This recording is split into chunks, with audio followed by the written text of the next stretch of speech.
आज फिर से वेक्टर अलजेब्रा के लेक्चर 11 में आप सभी विद्यार्थियों का स्वागत है। आज फिर से हम लोग इस चैनल के साथ जुड़ते हैं कुछ नया सीखने और सिखाने के लिए।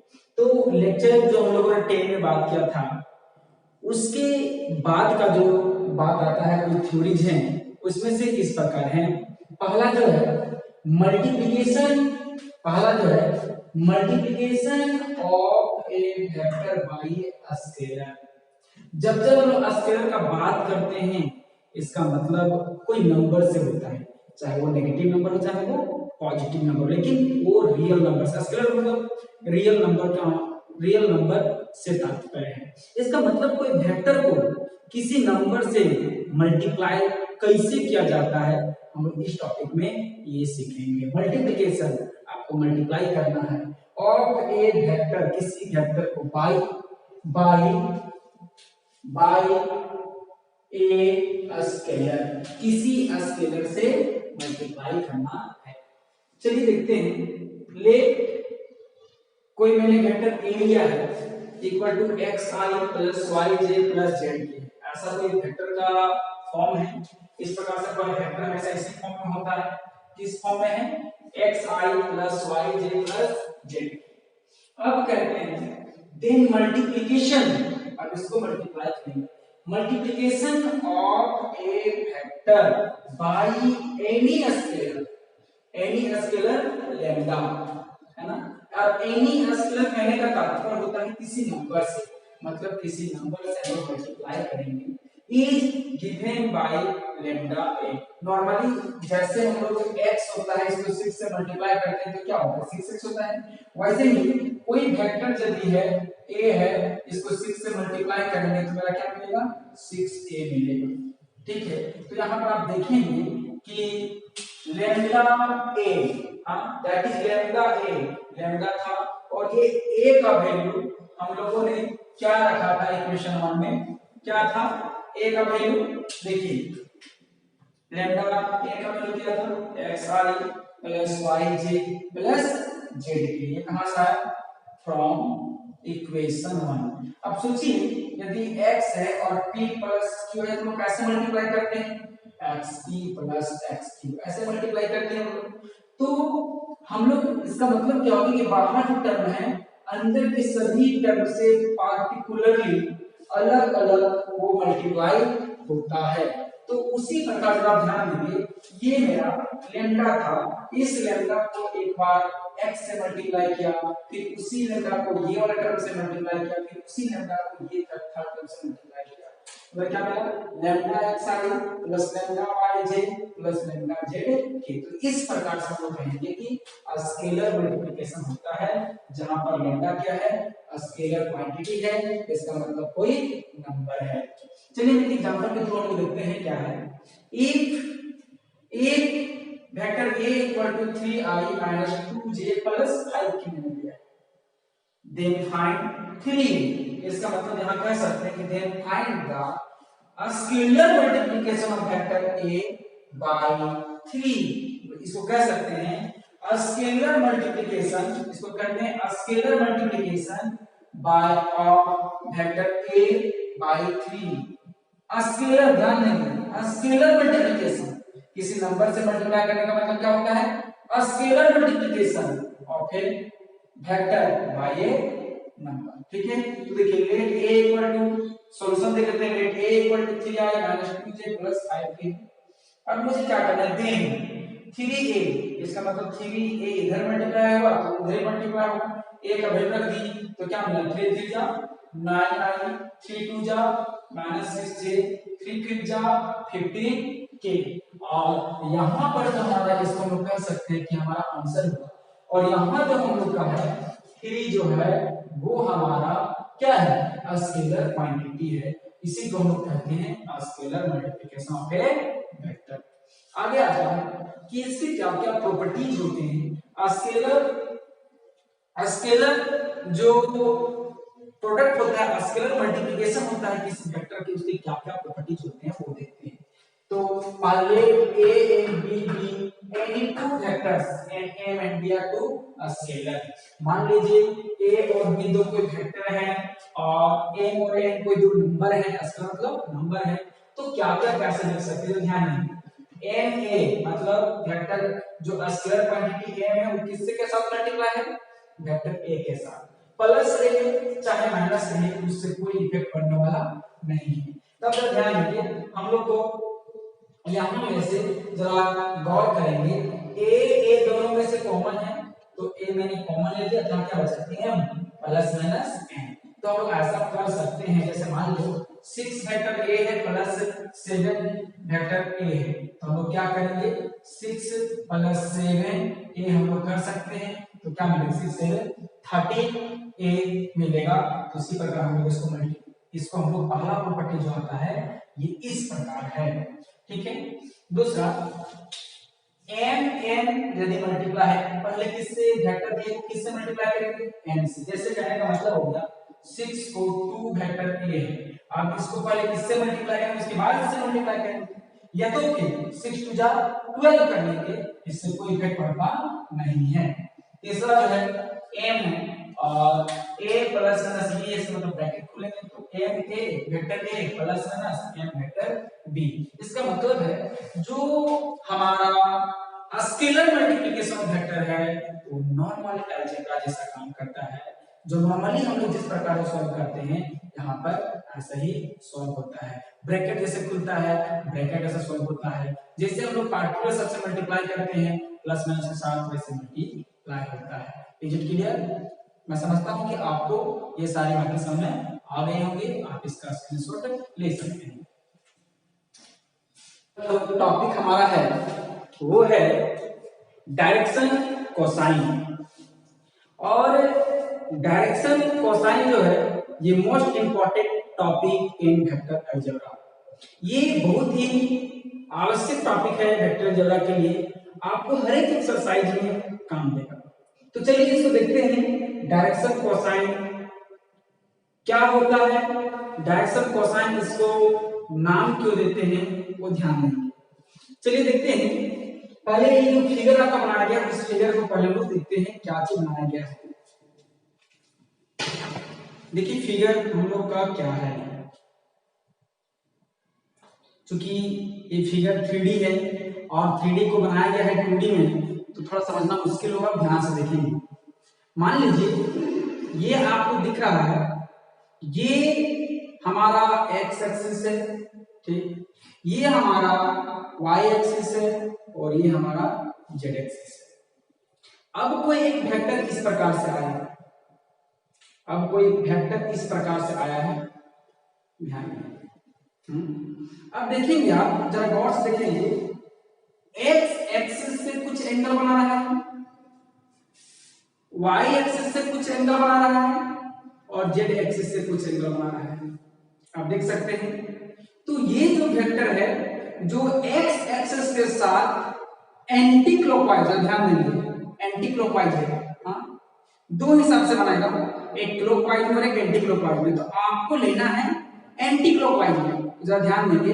ये जो वेक्टर है इसको हम वेक्टर मान लेते हैं, x एक्सिस में जो एंटी क्लॉकवाइज में एंगल बनाएगा उसको हम लोग अल्फा कहेंगे, y एक्सिस के साथ जो एंगल बनाएगा उसको हम लोग बीटा कहेंगे और z एक्सिस के साथ जो एंगल बनाएगा उसको हम लोग गामा कहेंगे। लेकिन सारा का सारा जो है एंगल जो फॉर्म करेगा वो anti clockwise in from axis, चाहे वो x एक्सिस हो चाहे y एक्सिस हो चाहे z एक्सिस हो, जो x एक्सिस में एंटी क्लॉकवाइज में जो एंगल बनेगा उसको हम अल्फा कहेंगे, क्या बोलेंगे अल्फा बोलेंगे।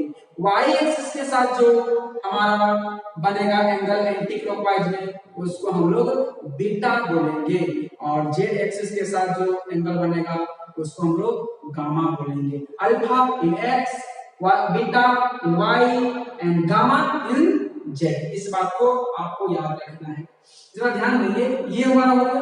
अब बात करते हैं डायरेक्शन कोसाइन क्या होता है। डायरेक्शन, डायरेक्शन मतलब जिसको डायरेक्टेड क्या क्या है, कोसाइन थ्रू व्हाट cos, ये जो कोसाइन वर्ड है वो ट्रिगोनोमेट्री का किसका है cos, इसका मतलब किसी वेक्टर को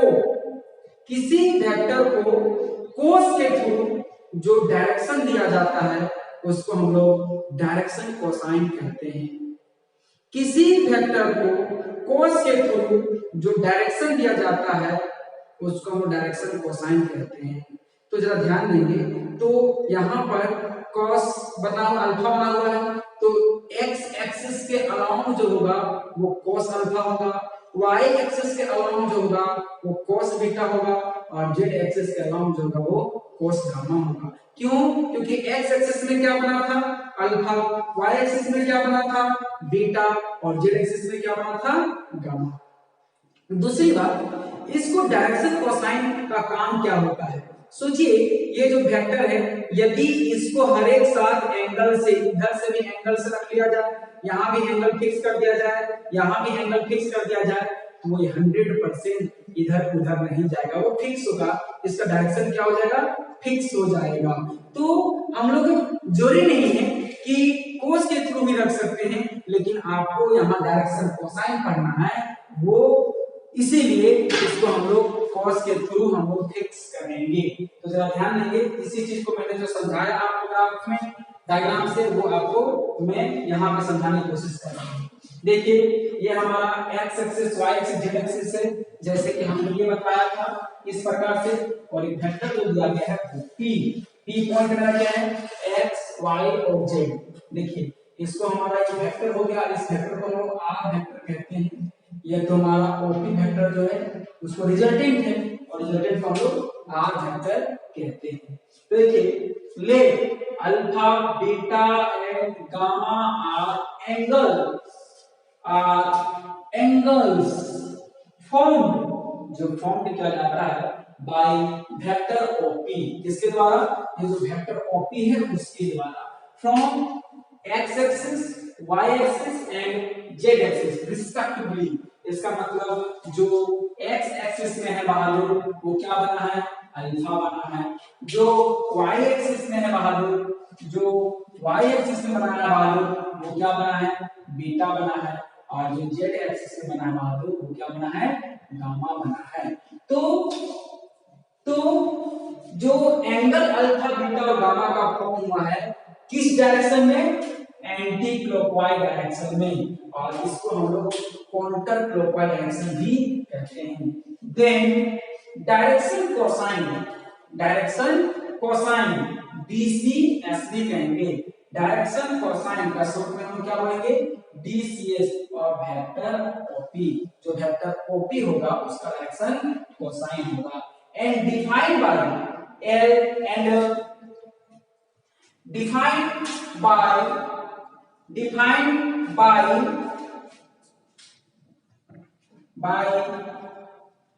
cos alpha, cos beta and cos gamma, and denoted by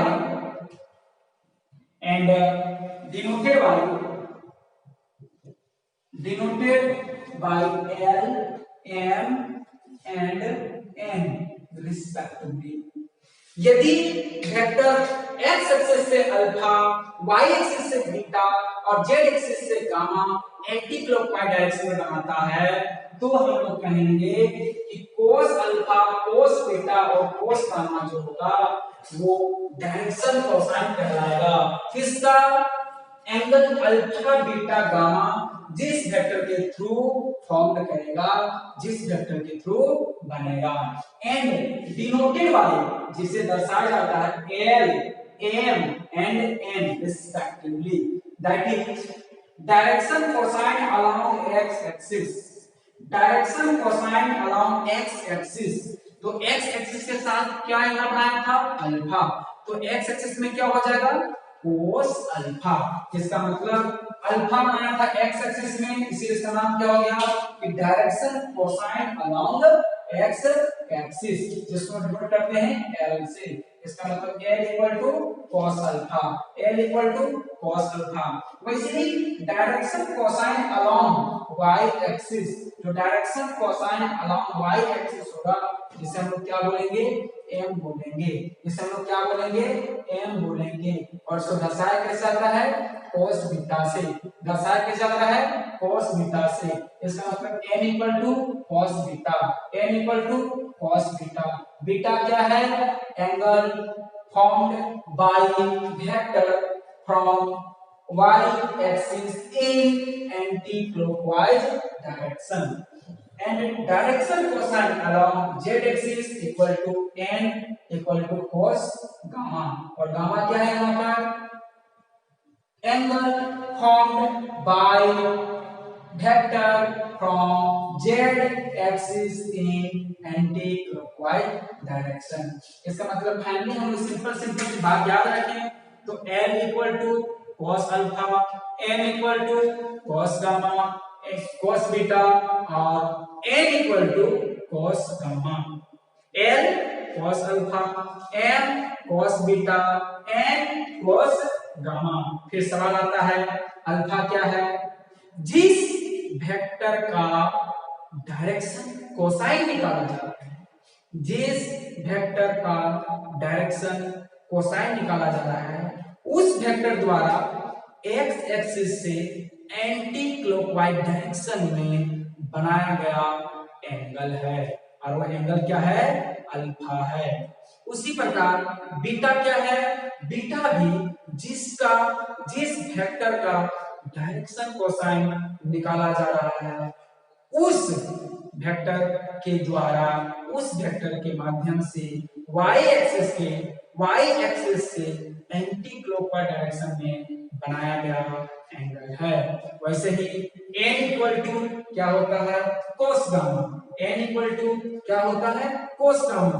फिर सवाल आता है गामा यहाँ पर क्या है? तो गामा भी एक प्रकार का एंगल है, गामा भी एक प्रकार का एंगल है जो किसके द्वारा बनाया जाता है? वेक्टर के द्वारा बनाया जाता है जिस वेक्टर का डायरेक्शन कोसाइन निकाला जा रहा है। और कौन सी डायरेक्शन पे? एंटी क्लॉकवाइज डायरेक्शन पे। तो फाइनली हम लोग को तीन ही चीज याद रखना है, L equal to cos alpha, L equal to cos alpha, M equal to cos beta, N equal to cos beta and N equal to cos gamma. Is it clear? अब इसी से हमारा एक थ्योरम है, prove that sum of a square of direction cosine is unit. Prove that sum of a square of direction cosine is unit। हम लोग को direction cosine के स्क्वायर का सम जो होता है क्या बोलते हैं? प्रूव दैट, प्रूव करना है सम ऑफ, किसका sum? Square of direction cosine, direction cosine का जो स्क्वायर होगा उसका सम इज यूनिट क्या होगा? 1 होगा। इसके हम दूसरे शब्दों में बोले तो क्या होगा? दैट इज, डायरेक्शन कोसाइन क्या था? L M और N, इनका स्क्वायर का सम, इनके स्क्वायर का सम किसके बराबर होगा? 1 के। या तो फिर हम लोग कह सकते हैं L का वैल्यू क्या था? cos अल्फा, तो cos square alpha plus cos square beta, n का वैल्यू क्या था? cos बीटा प्लस n क्या था? Gamma, cos square gamma equal to 1। हमें इसका मतलब ये जो स्टेटमेंट है इसका मतलब क्या प्रूव करना है? l square plus n square equal to 1। ये तो cos square alpha plus cos square beta plus cos square gamma equal to 1। तो हम लोग कह सकते हैं कि अल्फा क्या है? एक एंगल है जो किस वेक्टर के द्वारा बनाया जाता है? जिसका हम डायरेक्शन कोसाइन निकाल रहे हैं। कहां से? एक्स एक्सिस से। कैसे डायरेक्शन पे? Anti clockwise. वैसे ही बीटा ही बात कर चुके हैं, वैसे ही गामा बात कर चुके हैं। चलिए इसको हम लोग प्रूव करते हैं, इसको हम समझने की कोशिश करते हैं। मान लें, थोड़ा सा जरा गौर से इस पॉइंट को देखेंगे, ध्यान देंगे, आपको समझ आएगा, मेरे को समझ में नहीं आएगा। मान लीजिए ये हमारा कोई एक पॉइंट इस प्रकार से वेक्टर है एक्स एक्सिस। मान लें कि यहां से कोई एक पॉइंट है, यहाँ एक पॉइंट है P x y z। तो सोचिए कि जब इसको यहां से यहां मिला देंगे तो यहां से दूरी क्या होगा? x होगा। तो जरा गौर करेंगे, ध्यान देंगे। चलिए हम लोग एक फिगर के थ्रू लिखते हैं।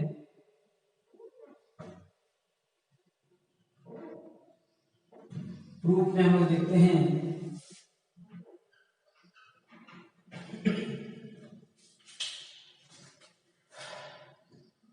ये हमारा, ठीक है, ये हमारा एक्स एक्सिस, ये वाई एक्सिस और ये जेड एक्सिस, और ये हमारा ओरिजिन है। सारा का सारा जो है नेचुरली परपेंडिकुलर है, सब एक दूसरे से परपेंडिकुलर रखते हैं, ठीक है। अब हम एक वेक्टर आता है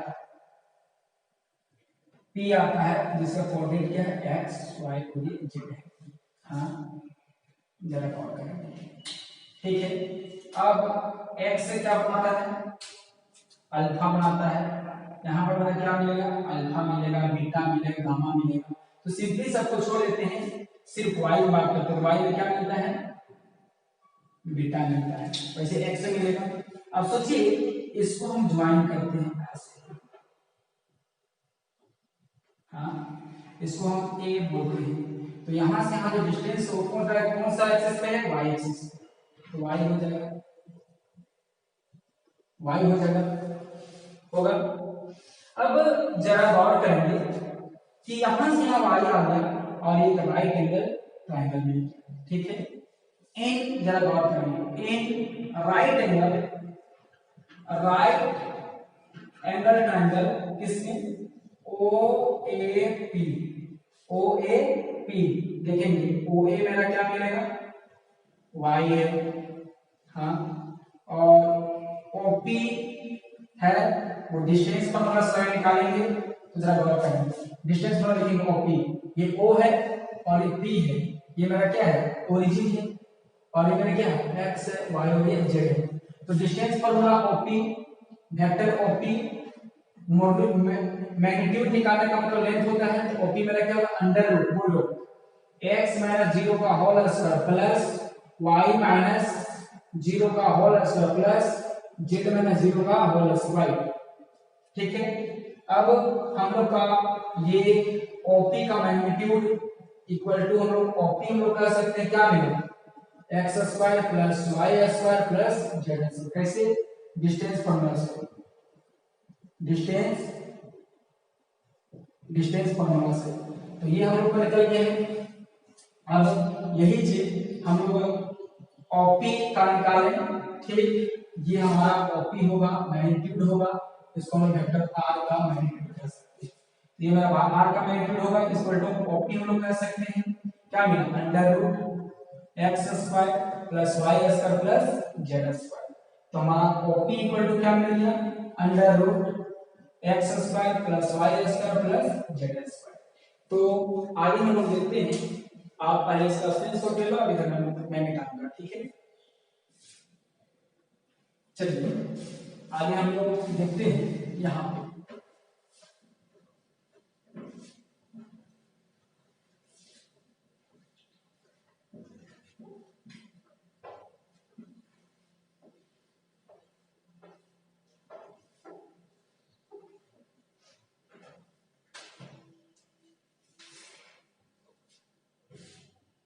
नाउ cos बीटा, ठीक, cos बीटा इक्वल टू क्या होता है, कोई भी एंगल है तो cos थीटा या बीटा का वैल्यू क्या जानते थे हम लोग, बेस अपॉन हाइपोटेनस। हाँ, तो यहाँ जो राइट एंगल बन रहा है इस प्रकार से, यहाँ पर बीटा है, हाँ, और ये हमारा बेस है, बेस मेरा कितना मिला है, y है, कौन है, OA है, और ये हमारा क्या है, P है, और ये मेरा क्या है, OP है।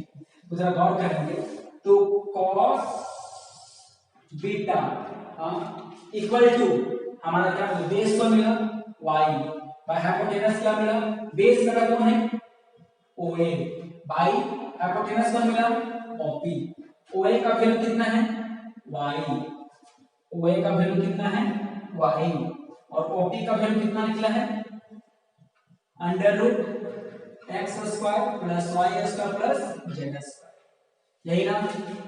तो सिमिलरली यदि एक्स एक्स वाई एक्सिस में y मिला है तो एक्स एक्सिस में x मिलेगा, एक्स एक्सिस में x मिलेगा और जेड एक्सिस में z मिलेगा। तो हम लोग ये जो एंगल बना है तो हम लोग कह सकते हैं similarly cos alpha, cos alpha का वैल्यू क्या होगा y, अल्फा में किस मानता है x एक्सिस, तो क्या होगा x y under root x square plus y square plus z square and cos gamma ये किसके बराबर है z एक्सिस, तो क्या होगा z by under root x square plus y square plus z, सही ना। हमें प्रूव करना है, we have to prove that cos square alpha plus cos square beta plus cos square gamma equal to 1। तो यहां चलिए हम लोग एलएचएस लेते हैं, क्या लेंगे एलएचएस क्या है cos square alpha plus cos square beta plus cos square gamma, यही ना। तो cos स्क्वायर अल्फा इसका मतलब x by under root x और plus y square plus z square का square plus cos beta, beta क्या है y by under root x square plus y square plus z square का whole square plus gamma क्या है cos gamma का value क्या है z by under root x square plus y square plus z square का whole square. हमने क्या किया, ये cos अल्फा का मान यहां से रख दिया, cos बीटा का मान यहां से रख दिया और cos गामा का मान यहां से रख दिया। अब आगे हम लोग देखते हैं क्या मिलेगा।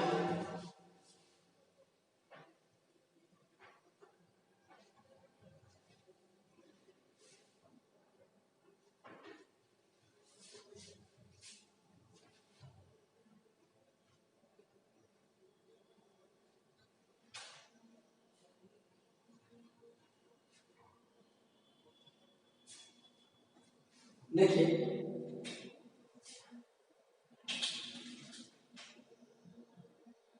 यहाँ x है यहाँ स्क्वायर है, तो उसके लिए क्या हो जाएगा x स्क्वायर, नीचे वाला का स्क्वायर होगा कि रूट है ये स्क्वायर है, पूरा क्या होगा खत्म हो जाएगा।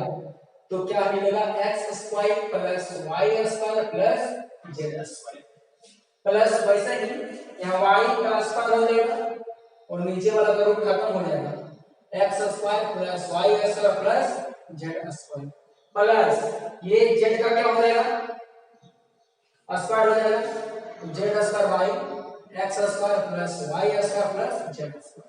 हाँ अब देखेंगे यहाँ तीन टर्म है, पहला टर्म ये है, दूसरा टर्म ये है और तीसरा टर्म ये है। अब जरा गौर करेंगे ये तीनों टर्म का बीच में प्लस लगा हुआ है, इसका मतलब एलसीएम होगा। तो हम लोग एलसीएम जब देखते हैं कि नीचे तीनों का तीनों के लिए कॉमन एलसीएम है तो ऊपर भी सेम हो जाएगा, तो क्या होगा एलसीएम अगर कॉमन है तो क्या होगा, देखिए हम लोग यहाँ पे मान लीजिए यहाँ पे मैंने x square plus y square plus z square मैंने कॉमन ले लिया, यहाँ क्या बच गया x square plus y square plus z square मिला, अब ये दोनों क्या हो गया कट गया। तो कटने के बाद क्या मिल गया 1 इक्वल टू मेरा क्या था RHS है ना। हेंस हम लोग कह सकते हैं, हेंस हम लोग क्या मिला cos square alpha plus cos square beta plus cos square gamma equal to 1। और हम कह सकते हैं इसी cos अल्फा का वैल्यू क्या था L, cos बीटा का वैल्यू क्या था M और cos गामा का वैल्यू क्या था N इक्वल टू 1। हेंस ठीक है। आगे इसको बनाने के बाद एक छोटा सा और थ्योरम है उसको हम लोग देख लेते हैं, आप चाहें तो इसका स्क्रीन शॉट ले सकते हैं, ठीक है। अब एक छोटा सा थ्योरम है जो गौर करेंगे, इसी से रिलेटेड थ्योरम है।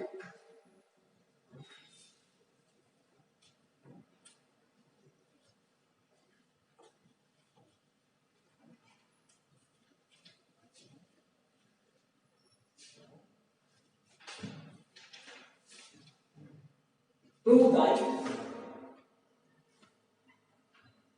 प्रूव थ्योरम है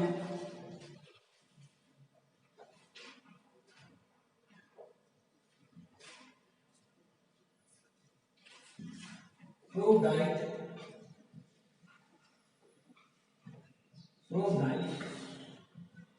sign square alpha plus sine square beta plus sine square gamma equal to 2।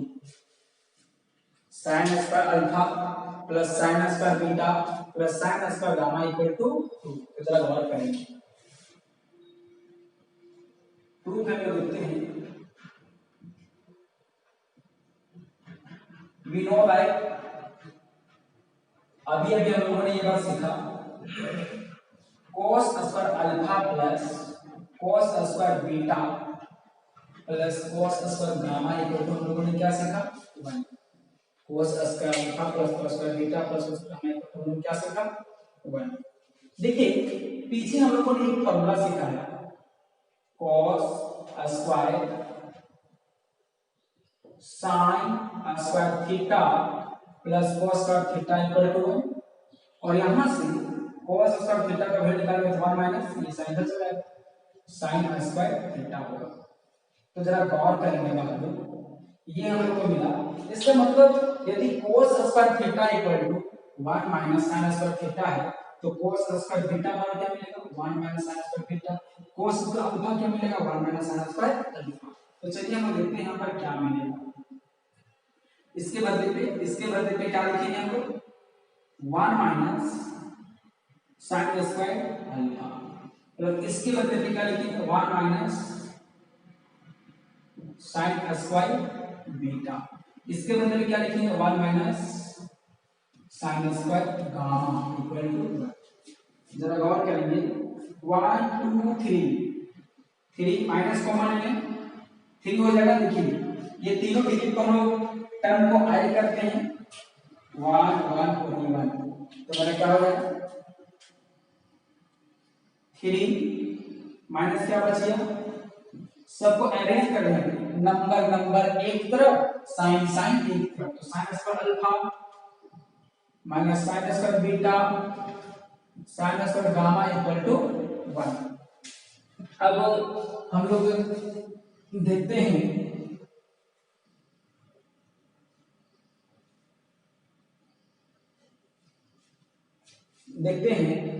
यहाँ पे ये 3 है, इसको मैं इधर ले आऊंगा तो मेरा क्या मिलेगा minus sine square alpha minus sine square beta minus sine square gamma equal to 1 इधर था और उधर से +3 था, इधर के -3 हो गया। तो मेरा क्या मिल गया हल बता, यहां से माइनस कॉमन ले लो तो क्या मिलेगा साइन स्क्वायर अल्फा। जब माइनस कॉमन लिया जाता है तो सारा अंदर का साइन चेंज होता है, हर एक प्लस वाले माइनस वाले प्लस। ये माइनस था क्या हो गया प्लस, ये माइनस था क्या हो जाएगा plus sine square beta plus क्या हो जाएगा sine square gamma equal to minus plus क्या होगा कैंसिल। तो फाइनली क्या बन गया sine square alpha plus sine square beta plus sine square gamma equal to 2। Hence proved.